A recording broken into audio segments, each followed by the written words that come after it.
요때가 하필이면 우리나라 대통령 선거해입니다. 그리고 5월달에 새 정부가 출범을 해야 되는데요. 중요한 것은 현재 집권 대통령 그쪽 쪽에서 집권을 하면은 현 정책이 그대로 갈 수가 있는데요. 만에 하나 다른 쪽에서 집권을 하면 이거 많이 바뀔 수 있습니다. 그래서 흔들리지 마시라고, 헷갈리지 마시라고 제가 미리 말씀을 드리는 거예요. 그러면 새 정부가 출범한 다음에는 1년 한 3개월 안에 모든 교육 정책을 다 바꿔야 됩니다. 이거 엄청난 힘이거든, 어려운 일이거든요.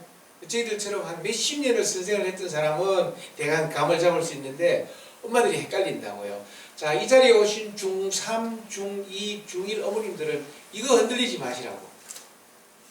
다음 정부는 많이 바뀝니다.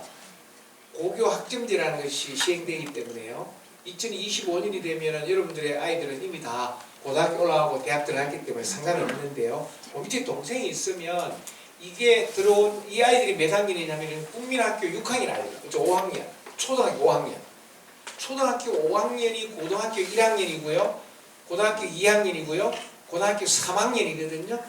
지금 초등학교 5학년이 고등학교 3학년이 되는 11월 18일 수능시험 칩니다. 그리고 이 아이들이 대학을 2028년에 내려가거든요. 근데 무슨 말씀이냐면 내신 제도하고 수능 제도가 많이 바뀝니다.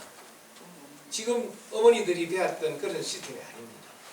지금 스카이에듀에서 지금 이 시스템을 맡아서는 스카이에듀는 우리나라에서 제일 잘하는 그 교육 그룹 중에 하나이기 때문에 제대로 아마 영진에서 가르칠 텐데요. 저희들처럼 평가를 하는 사람 입장에서 보면은 이 족보를 좀 알아놓으시라고. 안 헷갈리지라고 제가 말씀을 드렸고요. 보십시오. 당장 지금 고등학교 1학년 아이들이 여러분들의 기준이 됩니다. 왜냐하면 중학교 3학년, 중학교 2학년, 중학교 1학년은 고등학교 1학년을 봐야 되거든요. 이 아이들이 고등학교 1학년 아이들입니다. 2023 학번이라는 아이들은 지금 고1 아이들이거든요. 이 아이들에 대해서 국가는 뭘 발표하냐면은 이런 걸 발표합니다. 이렇게. 수능 시험일을 발표하고 성적 통보일을 발표하고 이런 걸 이제 미리 발표를 하는 정책이 고1 애들에게 이미 다 발표하는 겁니다. 그러니까 여러분들이 중3이 고1 올라오면 똑같이 이렇게 발표할 거거든요. 그걸 보시라고 말씀드린 거고요. 서울대학교가 며칠 전에 어떻게 발표했냐면은 가만히 보십시오. 지금까지 여러분들이 머릿속에는 정시 그러면 수능 점수로 가는 거거든요. 정시 그러면은 수능 몇 점? 그러면 그걸로 가는 건데요. 이게요. 서울대학교가 며칠 전에 정시에다가 뭘 집어넣냐면 교과평가를 집어넣었어요. 상당히 중요한 이야기인데요. 교과평가라는 것이 신문 기자들 보니까 내신 반영한다 이런 데 전혀 아닙니다. 잘못 집었습니다. MBC 뉴스 그 기자들 보니까 그래 발표하는데 아닙니다. 교과평가라는 것은 내신이 아니고요. 학교 생활기록부 안에 있는 물론 교과도 들어갑니다. 거기에 더 중요하게 들어가는 것이 세특이라는 게 있습니다. 세부능력 특기상. 이걸 서울대학교가 보겠다는 이야기입니다. 여러분 세특은 무슨 소리냐면 이 세특, 교과평가 안에 들어간 세특이 무슨 소리냐면 여기 나오나 보자. 세특이 안 나올 텐데 세특이 들어가면 뭘 보느냐면 그 아이가 1학년, 2학년, 3학년 동안 공부를 어떻게 했는지 과정을 보게 됩니다. 그러면 수능 점수하고는 상관없이 점수를 잘 못 받을 수도 있습니다. 엄청난 지금 변화가 왔는데 사람들이 이제 잘 몰라서 그렇습니다. 두고두고 아마 이야기 될 겁니다. 두 번째, 정시에다가 지금은 영천시 장학회가 있으면 부회장님께서 600명 학생이 서울 대학으로 진학을 하셨다 이야기했다고 말씀하셨는데요. 맞아요. 전국에는 한 53만 명이 대학을 진학하거든요. 그러면 자 여러분들 가만히 생각해 보십시오. 영천에서 전교 1등을 했어요. 예를 들어서 영천에 고등학교가 6개 있다 했습니다. 6개에서 전교 1등을 했어요. 그러면 전국에 고등학교가 몇 개 있냐면 2,350개 정도가 있거든요. 영천에 있는 6개 학교 아이들하고 전국에 있는 2,300명 아이들은 똑같이 전교 1, 2등이 나옵니다. 영천에 12명이고 전국에 있는 아이들이 1, 2등 다 합치면 한 4,000명 되겠죠. 2,000개 학교면은. 그 중에서 몇 명을 뽑느냐면은 고등학교 교장선생님이 1등, 2등을 추천을 받아서 672명을 뽑습니다. 그러면 보세요. 전국에 있는 서울대학교에 한 학기에서 2명씩 이렇게 고등학교 선생님 추천을 하면 한 4,000명이 시험을 칠 수 있는데요. 그 중에서 한 700명 뽑는다고요. 그럼 몇 명이 떨어집니까? 한 3,200명이 떨어지죠. 누가 떨어질까요? 전교 1등, 2등은 아이들. 이게 지금 지균이라는 거거든요. 수시 지균이 있었는데요. 정시에다가 지균을 신설했습니다. 이것도 엄청난 변화입니다. 여러분들이 서울대학교 정책을 가만히 보면 정부가 지금 수능을 40%를 치라 이러니까 원래는 수능을 40% 치면 안 됩니다. 원래는 그렇게 정책을 그래 하면 안 되는데요. 하여튼 현 정부는 그렇게 했어요. 그러면 거꾸로 가고 있거든요, 정책이요. 제 말 잘 들어보세요. 저는 저기 여당도 아니고 야당도 아니고 저는 학생당이거든요. 학생을 위해서 저는 살아가는 교육자이기 때문에 여러분들이 자녀를 잘 보셔야 돼요. 정부가 40%를 수능을 치라 이러면 거기에는 누가 제일 많이 갈 수 있냐면은 재수생이 제일 많이 갈 수 있습니다. 그 누가 그 다음에 갈 수 있냐면 서울에 학원이 많은 동네에 사는 아이들이 수능으로 훨씬 더 많이 갈 수 있습니다. 지방 아이들은 손해입니다, 사실은. 그래서 서울대학교는 어떻게 하기로 했냐면 이래서는 안 되겠다 해서 40%로 수능을 치되 수능에다가 이걸 붙이는 겁니다. 이렇게 지역균형 하는 걸 갖다가 신설하고요.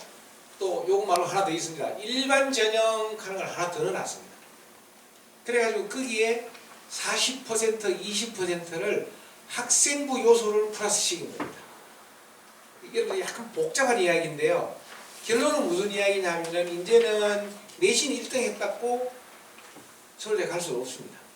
수능 만점 맞았다고 서울대 갈 수 없습니다. 어떻게 해야 될까요? 학교 생활 기록부를 잘 쓰셔야 됩니다. 그래서 스카이에듀는 아마 국영수 사관은 잘 가르칠 텐데요. 이제는 앞으로 서울대학교나 경북대학교나 부산대학교나 서울대연고대 분명히 그래 갈 텐데요. 학교 생활 기록부를 누군가가 하나 전문가가 와서 가르쳐야 됩니다. 안 그러면 나중에 진짜 피눈물 흘릴 때가 있습니다. 자, 그래서 제 입장에서 보면은 정시에다가 이렇게 학교생활 기록부 요소를 넣는다라고 하는 것을 서울대가 어제 발표했던 내용이라고 말씀을 드리고요. 상세한 건 아마 계속 신문에 나올 거예요. 지금은 기자들이 무슨 소리인지 몰라요. 그러나 이제 날이 가면은 살살 알게 될 겁니다. 거기다가 살짝 영천 아이들을 위해서 뭘 했느냐면은 지역균형 아이들에게 아까 이야기한 대로 3,200명이 떨어지잖아요. 왜 떨어지느냐면 수시에서 지역균형에 떨어진 아들의 반은 이걸 못 맞춰요. 수능 최저를 못 맞춰요. 수능 최저. 현재 서울대학교는 수능 최저를 2등급 3개를 가져오라 그러거든요. 그러면 2등급 3개, 에이 그거는 우리 맞을 수 있지라고 생각하지만 쉽지 않습니다. 스카이에듀에서 제대로 여기에서 빡시게 공부하면은 2등급 3개만 맞을 겁니다. 쉽지는 않습니다. 그런데요, 그걸 살짝 낮췄어요. 이렇게. 수능 최저 학력 기준을 어떻게 낮췄냐면은 세계 합의 7을 가져오라 낮췄습니다. 무슨 소리냐면 2등급, 2등급, 3등급을 받아서 합의 7이 되죠. 그죠? 1등급, 1등급, 5등급을 하나 받아서 합의 7이 되죠. 이거는 서울대학교가 많이 봐준 겁니다. 왜?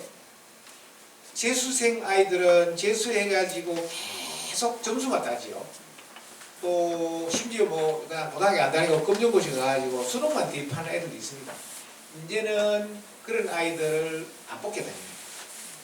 여러분 자녀는 여기 영천 장학회에서 아마 나름대로 도와주고 있는 것 같은데요. 아주 좋은 그 지자체 성격인 것 같습니다. 이렇게 챙겨주는 데가 많지는 않습니다. 우리나라에서. 그래서 서울대학교가 지역균형을 이런 영천시나 이런 시도 이런 아이들을 뽑기 위해서 지역에서 균형되게 뽑기 위해서 이 제도를 만든 건데 재수생들이 너무 많이 이걸 까먹으니까 이제는 정시에서도 이걸 집어넣겠다. 이렇게 해서 정시 플러스 정시의 지역규정 신설, 수시의 지역규정에서 수능 체제를 조금 낮추면 합의 7을 가지고 오느라 그러면 아까 이야기했던 3,200명 떨어지는 아이들 중에 좀 아마 좀 더 붙을 수도 있습니다. 이런 걸 이제 여러분들이 좀 아시라고 제가 잠깐 말씀을 드렸어요. 자, 여러분 여기 한번 보세요. 현재 고등학교 1학년부터는 우리나라가 수능을 40%를 취합니다. 이 40%가 얼마나 큰 숫자냐면요. 제일 유리한 아이들이 재수생입니다. 왜? 이 아이들은 아침 9시에 일어나서 아니지. 아침 5시에 일어나서 밤 12시 잠잘 때까지 수능 문제만 풉니다. 점수를 잘 받을 수밖에 없어요. 그래서 재학생들은 그런 시간이 없기 때문에 쉽지 않거든요.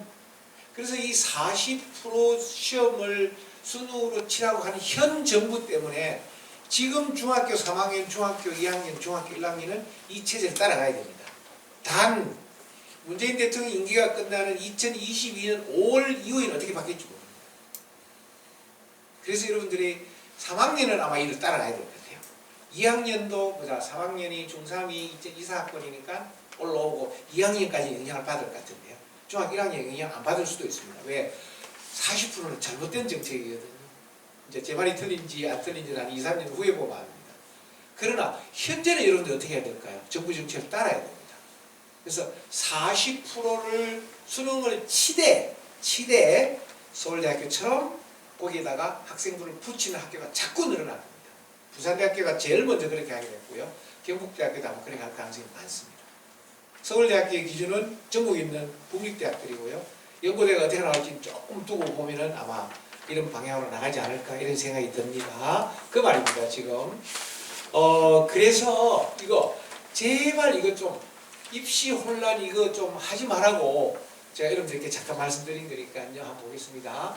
이것도 아마 여러분들 그 자료가 아침에 집어넣은 거라서 없을 겁니다.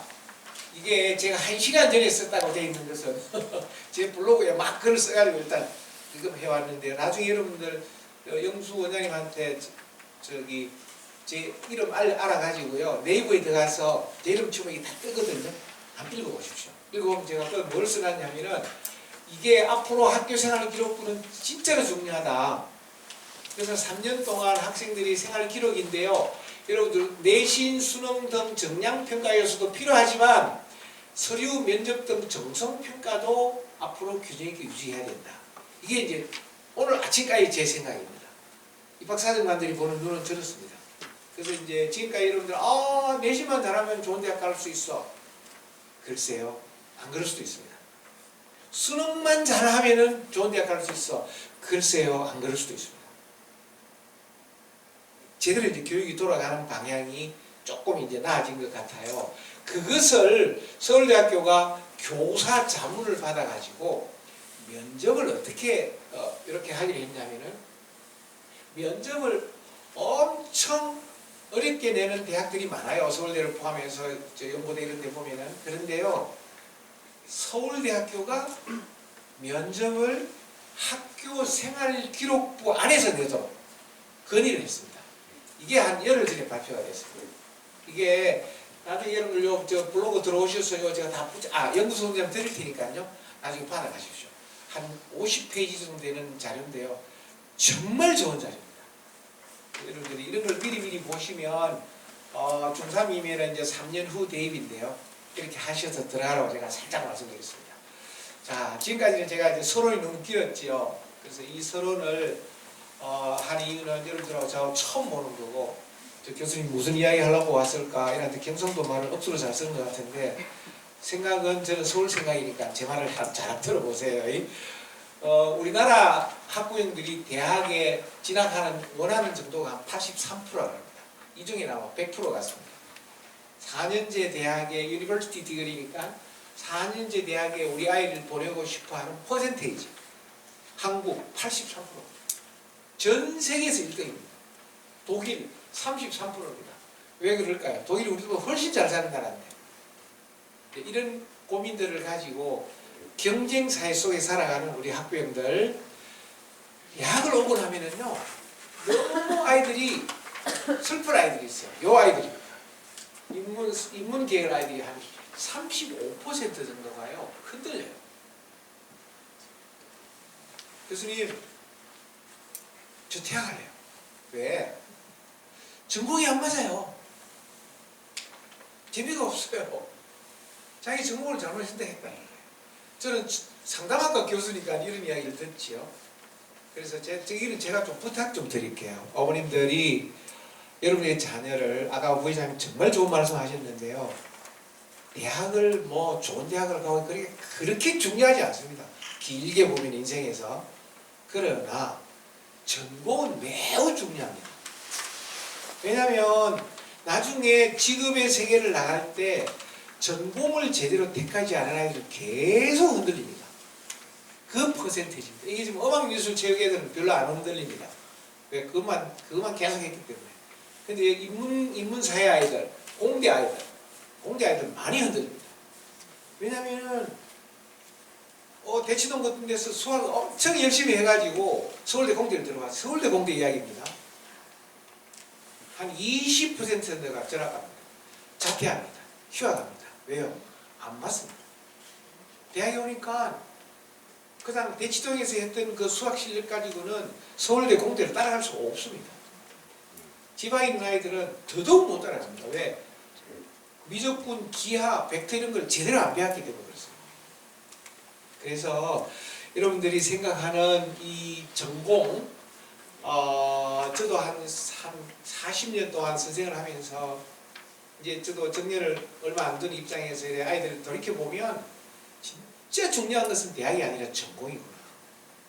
그래서 어머님들이 오늘 제 강의를 듣고 다른 건 다 까먹어도 우리 아이의 전공을 뭘 할지에 대해서는 정말 세밀하게 좀 물어보십시오. 야, 뭐 아무렇게나 해가 들어가서 나중에 보자. 아닙니다. 그런 거 아닙니다. 전공 정말 좀 잘 선택해서 오시기를 부탁드리고 그것이 직업으로 연결될 가능성이 많습니다. 여러분 여기 보면은 Our Education System 이래 되어 있습니다. 번역만 간단히 해드릴게요. 만약에